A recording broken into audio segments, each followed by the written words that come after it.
ये long long question, long short long बन के आएंगे। शॉर्ट बेटा वो सबसे आज से केमिस्ट्री को आप इजी ना लो, उसे आप प्रॉपर्ली पढ़ो सारे को। अच्छा फिजिक्स का हो गया हमारा, ये नहीं हुआ, फिजिक्स का नहीं हुआ ना, फिजिक्स अच्छा फिजिक्स का लिखना बेटा, बेटा फिजिक्स का लिखने,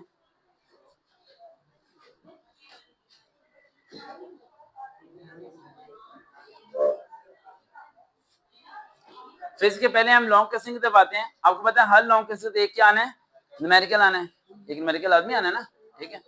और अब हमें एक ऐसा लॉन्ग क्वेश्चन चाहिए जिसके साथ जो न्यूमेरिकल है वो भी हमें आता हो मिनिमम।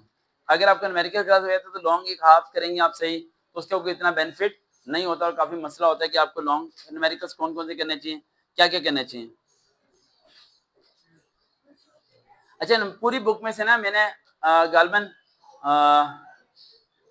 पूरी बुक मैंने 16 न्यूमेरिकल्स मैंने मार्क किए हुए हैं, 16 न्यूमेरिकल, वो मैं आपकी मिस को व्हाट्सएप कर दूंगा, वो आपको नेक्स्ट डे लिखवा देंगे, ठीक है ना।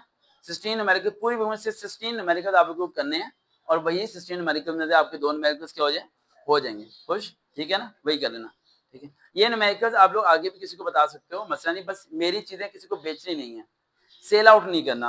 हमें बहुत दुख होता है इस बात का। हमने लास्ट टाइम भी 2 अकेडमीज पकड़ी हैं, एक गुजरांवाला में थी, एक कहीं और थी, जो मेरे नोट्स को पीडीएफ में करके 3-3 4-4 हज़ार करके बेच रहे थे। काफी लोग इस तरह करते हैं, ये नहीं करना। आप दें, बताएं, आप फ्री बताएं, आप पैसे ना लें इस चीज के। अच्छा पहले आते हैं हम लॉन्ग क्वेश्चन की तरफ बेटा। चैप्टर नंबर लिखने आप 7, चैप्टर नंबर 7, चैप्टर नंबर 3 और चैप्टर नंबर 5, 7, 3 और 5। अगर ये 3 चैप्टर लॉन्ग और विद न्यूमेरिकल्स आपको आते हैं तो पार्ट 2 आपको मुकम्मल आता है।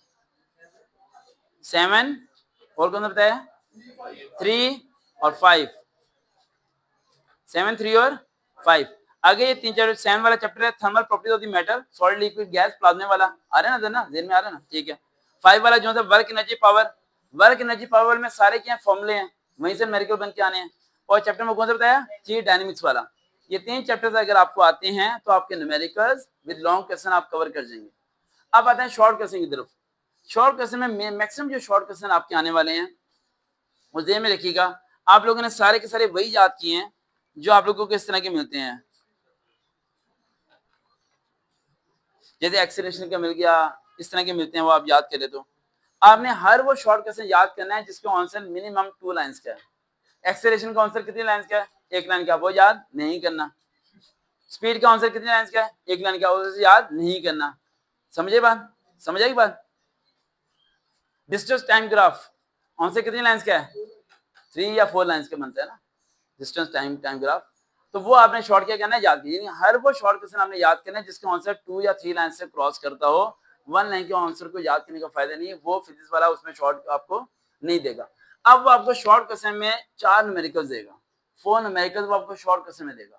अब ये बताओ कि ऐसे वो क्या करने वाला है जो वो लॉन्ग में न्यूमेरिकल्स देगा और शॉर्ट में जो न्यूमेरिकल्स देगा, उन दोनों में क्या डिफरेंशिएट हो सकता है। शॉर्ट का न्यूमेरिकल्स क्या होगा, शॉर्ट होगा, और लॉन्ग का न्यूमेरिकल थोड़ा सा लेंथी होगा। तो शॉर्ट न्यूमेरिकल्स कौन कौन से हो सकते हैं, स्पीड का फॉर्मूला, डिस्टेंस का फॉर्मूला, टाइम का फॉर्मूला, आ रहे हैं दिमाग में, एक्सेलरेशन का फॉर्मूला, यानी वो तमाम छोटे छोटे फॉर्मूले वही आपके 4 शॉर्ट न्यूमेरिकल्स बन जाएंगे जो कि आपके कहां पर आने वाले हैं, शॉर्ट्स में आने वाले हैं। अब क्लियर हो गया बेटा,